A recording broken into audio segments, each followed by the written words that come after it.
Welcome to One Chemistry. This is 365 Chemistry series. Daily one question for you.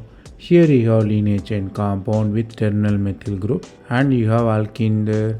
You are reacting with selenium dioxide and sodium cyanide and manganese dioxide, and you are using alcohol and amine.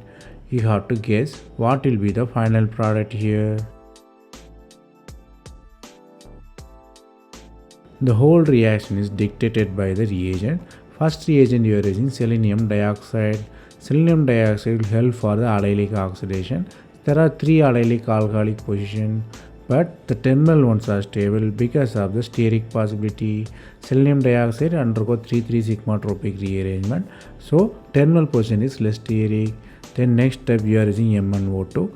It will help for the oxidation of alcohol to ketone. The driving force is conjugation here. Next step you are adding sodium cyanide. The cyanide gives addition reaction. Finally you have carbon with many heteroatoms. Then amine attacks, you have leaving group.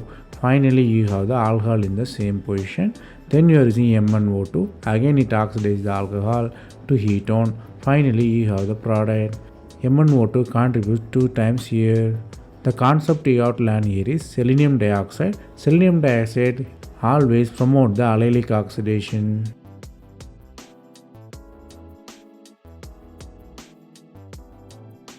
That's all from this video.